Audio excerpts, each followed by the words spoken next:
Ei pessoal, espero que vocês estejam bem e hoje, pensando ainda sobre aquela lista de características propostas pelo apóstolo Paulo, que encontramos em Tito 2, verso 5, gostaria de pensar sobre a penúltima característica, que é a bondade ou benevolência ou ainda gentileza.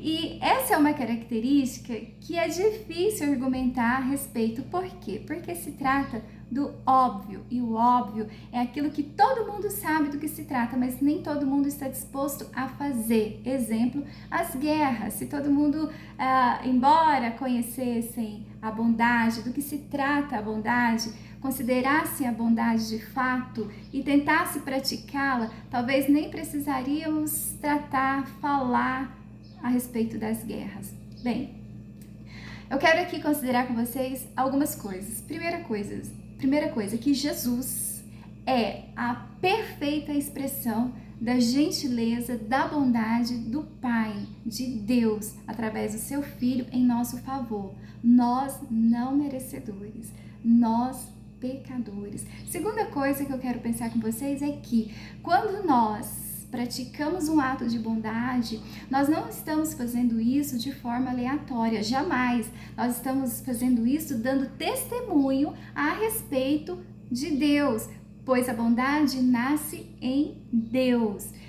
Terceira coisa que eu quero considerar aqui com vocês é que encontramos a recomendação para agirmos com bondade, primeiramente com os nossos, dentro de casa, talvez porque seja o ambiente em que somos mais pressionados, algumas vezes até confrontados, mas especialmente nesses momentos em que somos pressionados, confrontados, é que há uma tendência em colocarmos para fora, revelarmos aquilo que está em nós, aquilo que é da nossa carne e que nem sempre produz bons frutos, não é mesmo? Então, somos chamados a praticar primeiramente a bondade com os nossos dentro de casa.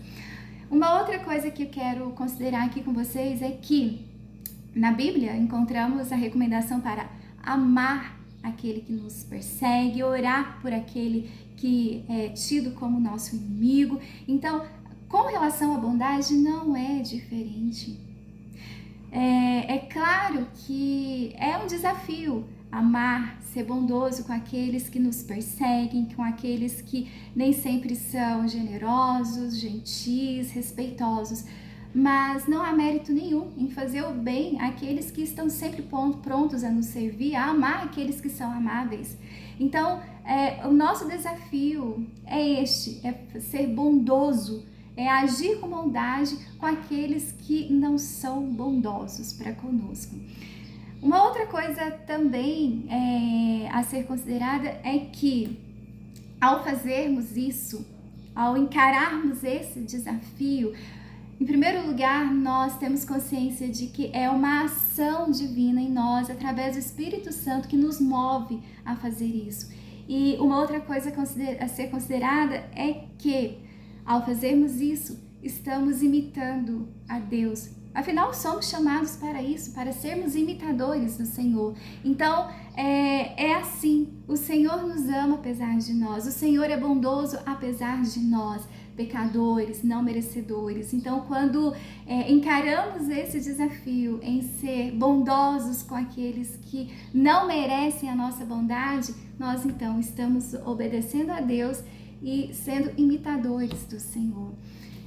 Talvez o apóstolo Paulo tenha colocado essa característica logo após que ele colocou a característica de ser boa administradora do lar. Talvez porque ele tivesse considerado que não adianta uma mulher ser boa administradora do lar e estar rancorosa, com um coração indisposto a fazer o bem, com um coração egoísta. Então, veja, o apóstolo Paulo tem uma razão para colocar cada característica na sequência como ele apresenta. Então, não adianta apresentar uma boa administração do lar e não ter um coração bondoso, não ter um coração gentil.